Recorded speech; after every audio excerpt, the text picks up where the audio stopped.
Bonjour.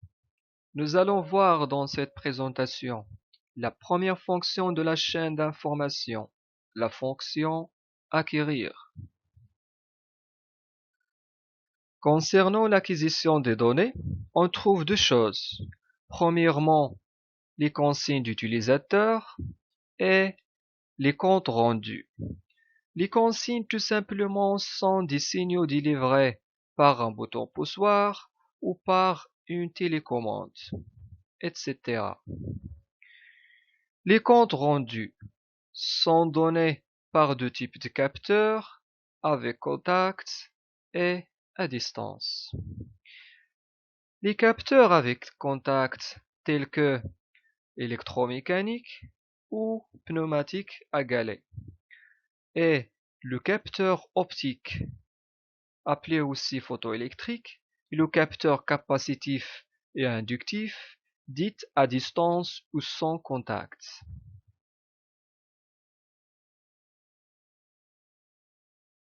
Les capteurs. Un capteur est un organe de prélèvement d'informations qui élabore à partir d'une grandeur physique une autre grandeur physique de nature différente, souvent électrique. Donc le capteur est un élément indispensable à la détection des grandeurs physiques. Le diagramme suivant montre bien la fonction d'un capteur. Donc tout simplement, il transforme l'état d'une grandeur physique observée, tel que position, présence, vitesse, etc., en une grandeur utilisable ou exploitable par la chaîne d'information, par exemple courant ou tension. Et on va commencer par le premier type de capteur, les capteurs avec contact. Son principe est l'ouverture ou fermeture d'un circuit électrique par l'intermédiaire de contacts. Le capteur électromécanique détecte la position en délivrant un signal tout ou rien de nature électrique, c'est-à-dire 1 ou 0.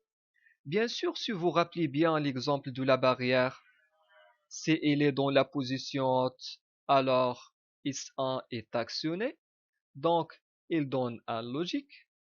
Sinon, c'est-à-dire dans la position basse ou position intermédiaire, ce capteur S1 va nous donner 0 logique. Et la même chose pour le capteur pneumatique. Sauf que ce dernier délivre un signal tout ou rien de nature pneumatique. Bien évidemment, il est très utilisé avec les vérins pneumatiques. Donc, pour détecter la position repos et la position travail, il suffit d'utiliser de capteurs pneumatiques. La deuxième catégorie, les capteurs à distance. Nous aurons uniquement l'occasion de traiter les capteurs optiques ou photoélectriques. Donc, le principe est la rupture d'un flux lumineux et généralement sert à détecter la présence. Les détecteurs photoélectriques permettent la détection d'objets de toute nature, opaques, transparents, réfléchissants, etc., dans des applications les plus diverses, technologies basées sur l'émission et la réception de la lumière. Comme vous pouvez le voir, un seul boîtier se dispose d'un émetteur et d'un récepteur. Mais ce n'est pas toujours le cas. Donc, selon la technologie et la construction du capteur, on peut citer trois montages. Le montage type proximité. L'émetteur et le récepteur sont incorporés dans le même boîtier. Le faisceau lumineux est réfléchi en partie vers le récepteur par tout objet se trouvant à proximité. Dans le cas d'absence d'objet, le signal est toujours perdu, donc nous aurons une information zéro logique. Et lorsqu'un objet passe devant le capteur, le signal se réfléchisse et alors récupéré par le récepteur et l'information sera un logique. Remarque, pour que le signal soit récupérable, l'objet détecté doit être au moins proche du capteur. C'est pour cela on dit montage type proximité. Le deuxième montage, type réflexe. Utilisé en moyenne distance, l'émetteur et le récepteur sont incorporés dans le même boîtier. Le retour du faisceau est assuré par un réflecteur monté en vis-à-vis. La détection est assurée par l'interruption du faisceau. En l'absence de cible, le faisceau est émis en infrarouge par l'émetteur et renvoyé sur le récepteur par un réflecteur qui renvoie tout rayon lumineux. Interprétation, zéro logique. La détection est réalisée lorsque la cible bloque le faisceau entre l'émetteur et les récepteurs. Interprétation 1. Logique. Remarque. Ce type de montage n'est pas adapté pour la détection d'objets réfléchissants. Le dernier type de montage, appelé barrage. L'émetteur et le récepteur sont séparés. Ce système permet de détecter tout objet interrompant le faisceau lumineux.